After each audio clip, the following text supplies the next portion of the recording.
এই দেখুন বন্ধুরা, আজকে আমি ডিমের শাক চচ্চড়ি করব। ডিমের শাকের ঝোল। এগুলো হচ্ছে ডিমের শাক। দেখুন আপনারা, ডিমের শাক চচ্চড়ি করব। এতে পেঁয়াজ, আলু আর সর্ষে বাটা দেবো। সর্ষে বাটা দিয়ে করব। এই ডিমের শাকটা খেতে কিন্তু তেতো, উচ্ছের মতো। আজকে এটা চচ্চড়ি করা দেখাবো আপনাদের। কড়াইয়ে আমি তেল দিয়েছি, এবার শুকনো লঙ্কা কুচিয়ে দেব। একটু ঝাল ঝাল করবো, বেশি দেবো না এটাই। তারপরে আমি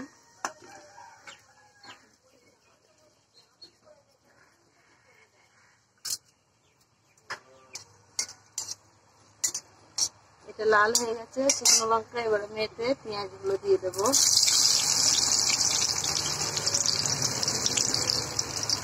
পেঁয়াজ কুচি দিয়ে দিলাম।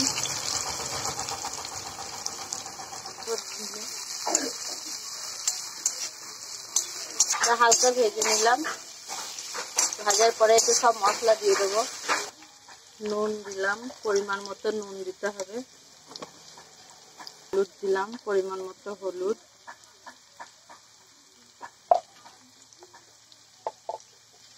আমরা একটু ঝাল ঝাল করব, তাই জন্য একটু মশলা বেশি দিচ্ছি। যেমন আপনারা আপনাদের পরিমাণ মতো দেবেন, কিন্তু আমরা একটু ঝাল ঝালই খেতে চাইছি, তাই জন্য একটু ঝাল ঝাল বেশি করছি, মশলা বেশি দিচ্ছি।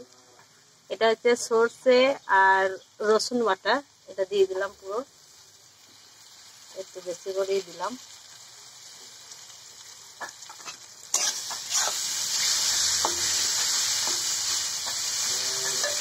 এবার আমি এই শাকটা দিয়ে দেবো।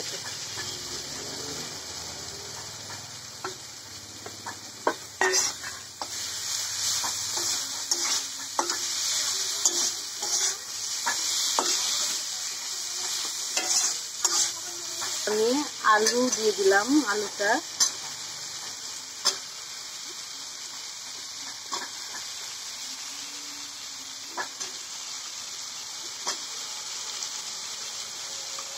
আমাদের সব আলু দেওয়া হয়ে গেছে। এবার আমি এটা ভালো করে কষে নেব।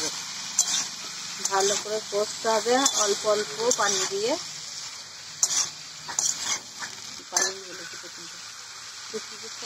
একটু পানি দিলাম। এবার এটাকে ভালো করে নাড়াচাড়া করতে হবে। নাড়াচাড়া করে চাপা দিয়ে দেবো সেদ্ধ হওয়ার জন্য। এটাকে আমি চাপা দিয়ে দিলাম, খানিকক্ষণ হতে হবে, তুললে নাড়তে হবে। এরকম নাড়াচাড়া করে নিতে হবে করে।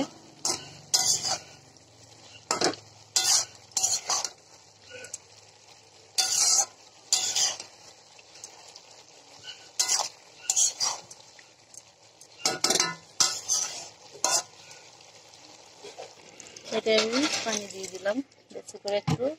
এটা হতে হবে চচ্চড়ি, এটা পুরো পানিটা মরে যাবে, শুকিয়ে যাবে, তখন আমি নামিয়ে নেব। তাহলেই আমার হয়ে যাবে ঝাল ঝাল ডিমের শাক চচ্চড়ি। একটু নুন চেখে দেখতে হবে নুন হয়েছে কিনা।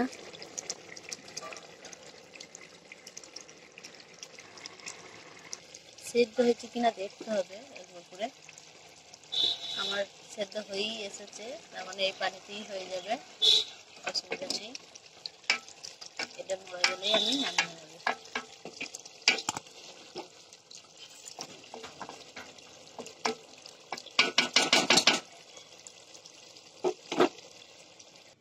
এই দেখুন, এটা আমার রেডি হয়ে গেছে। এটা আমার হয়ে গেছে চচ্চড়ি। এটা আপনারা যেমন পছন্দ করবেন মশলা দিতে, তেমনই দেবেন পরিমাণ মতো। আমার রেডি।